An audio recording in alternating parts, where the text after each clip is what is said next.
Okay, so we're going to kind of put all of this together, and we're going to graph a little bit. So we're going to use all of this for some curve sketching. So the first thing we want to look for are x and y intercepts. So what are we going to do? So to find the y-intercept and the x-intercept, you're going to let 1 be 0. Okay, so let's look at first finding our x-intercept. So you'll let your y be 0. So this isn't really good. Let's do this right over here.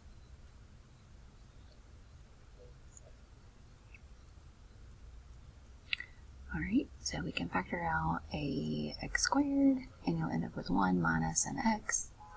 So you'll have x squared equals a 0, and x equals a 1. So these are going to be your x. So your x and your y-intercept there, and then this one would be your just an x-intercept. Okay. What about the asymptotes here? Do you have any? So none, because it's not rational, or exponential, so there's no asymptotes. So what about the end behavior? So the degree is 3. The leading coefficient is negative. So that means it's going to start in the top and end in the bottom. So what that means is that the limit as x approaches infinity, okay, as x approaches infinity, I don't know what happened there, infinity, then it's going to go to negative infinity. And the limit as x approaches negative infinity, so the opposite direction of the function, it's going in the positive direction, so it's going up. Okay? Alright, so critical numbers, so that's going to be the first derivative, right? So we'll find the first derivative. So that's what, 2x minus a 3x squared. We set the first derivative equal to 0.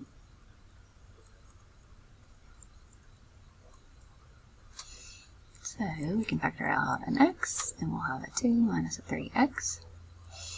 So x will be equal to 0, and x will be equal to a 2/3. Okay, so those are the critical numbers. So where are the intervals of increasing and decreasing? So we'll put these on a number line, and we'll test a point at each one. So remember, this is our number line here. We're looking at the first derivative. So we're going to plug points inside the first derivative. So if I plug maybe like a -1 inside of here, negative, so that's going to be a negative value here. In between 0 and 2/3, we can plug in, what do you want to plug in?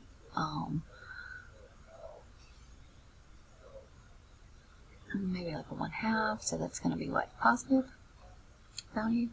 And anything greater than 2/3, so I don't know, say 9. So 9 there would be a negative. Okay, so what's going to happen? So the intervals of where it's increasing are going to go from 0 to 2/3. And it's going to be decreasing everywhere else. So it's going to decrease on negative infinity to 0, and then again from 2/3 to infinity. Okay. Alright, intervals of concavity. Then it's going to be my second derivative. So I need to first find my second derivative.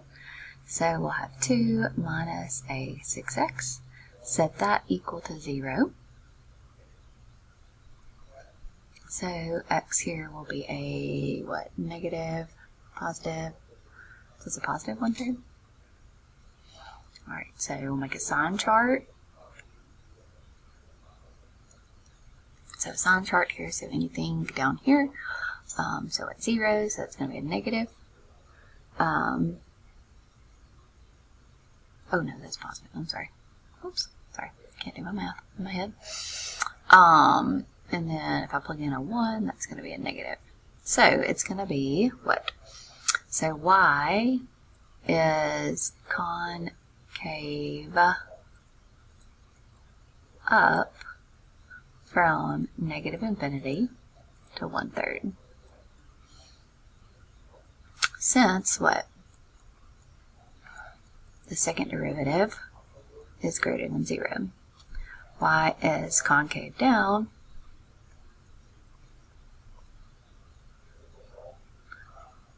on 1/3 to infinity, since the second derivative is less than 0. So, since I changed signs, then that means that I'm going to have a point of inflection. So my point of inflection here is going to be at 1/3. But I'm going to plug this number back into the original function to get the y value that it correlates with, right? So I'm going to plug in a 1/3 inside the original function to find the inflection point. Okay?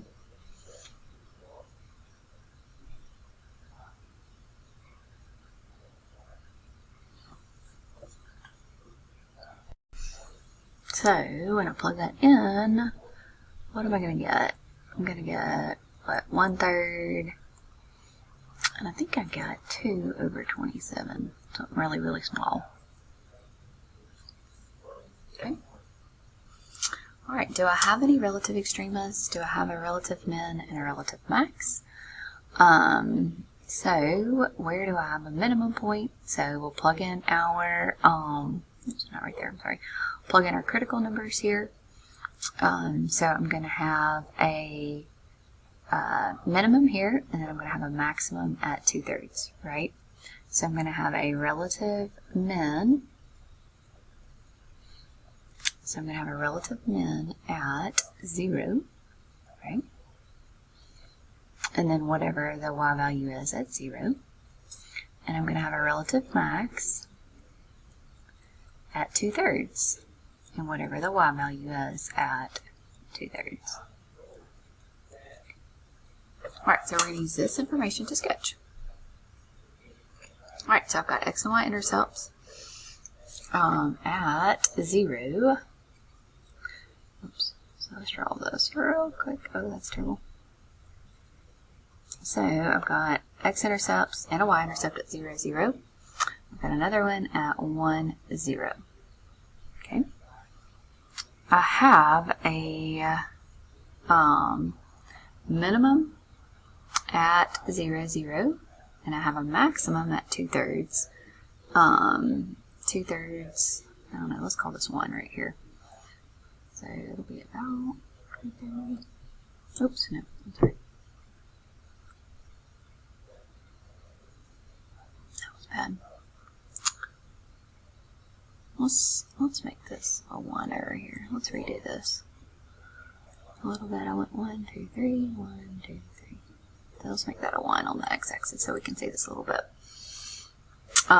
So this is a 1/3, we'll call that 1/3, and we'll call this a 2/3.